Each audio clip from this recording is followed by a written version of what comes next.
हमने भी अपनी विपदा कही कि 3 दिन हो गए हैं, कुछ खाने तक को नहीं है घर में। रहने का 16 बाई 12 का कच्चा मकान, वो भी बरसात में खाट के पलंग के नीचे सोना पड़ता है, बारिश की बूंदें गिरती हैं। कब तक ऐसी जिंदगी जिएंगे? कुछ नहीं तो ऐसा कुछ कह दो, कर दो, भोजन ही चलने लगे। जिंदगी में कुछ नहीं तो पिताजी कुछ करने लगे, ऐसा कुछ। 8 साल तक हमने भिक्षा मांगी अपने गाँव में। भिक्षा ब्राह्मण का कर्म है वैसे, लेकिन पिताजी कुछ करते नहीं थे 8 वर्ष तक। उस वक्त लोग हमारे पिताजी के नाम से या हमारे नाम से निमंत्रण कार्ड तक नहीं देते थे। उधार तो कोई देता नहीं था, क्योंकि चुका नहीं पाना। एक जीवन का घटना हमें बार बार हर पल स्मरण रहता है। एक बार हमें वृंदावन जाना था पढ़ने, बहुत छोटे थे, 2000 रुपया की जरूरत थी, आज भी हमें याद है।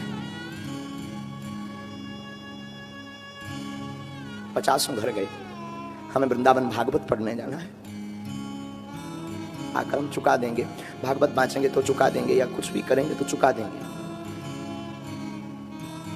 दोस्तों, क्या आप जानते हैं कि पंडित धीरेन्द्र शास्त्री जी महाराज बागेश्वर धाम के पीठाधीश्वर कैसे बने?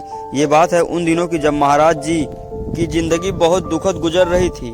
आर्थिक संकट दिन ब दिन बढ़ता ही जा रहा था। महाराज जी का धैर्य एक दिन टूट ही गया। वे एक दिन अपनी अर्जी लेकर अपने बाबा के गुरु के दरबार पहुंच गए। जैसे आज ये दरबार चलाते हैं, इनके बाबा गुरु भी चलाया करते थे। वो बताते हैं कि उनके दादा गुरु ने घर से रिश्ता तोड़ दिया था और वो सन्यासी हो गए थे।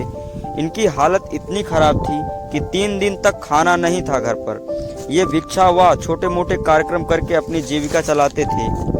एक वो भी दिन आया जब 2010 में इनके दादा गुरु का निधन हो गया, तो मानो महाराज जी का जीवन ही खत्म हो गया हो। लेकिन इन्होंने हार नहीं मानी और अपने दादा गुरु की भांति दरबार लगाना शुरू किया, और आज इनके पास सब कुछ है।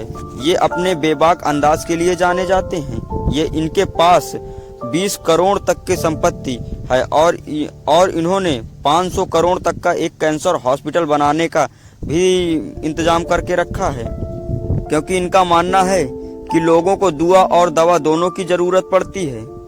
इनके दरबार में बड़े बड़े नेता शीश झुकाते हैं। अगर बात करें इनकी उम्र की, तो ये मात्र अभी 26 साल के ही हैं और ये मध्य प्रदेश के निवासी हैं और इंदौर में रहते हैं।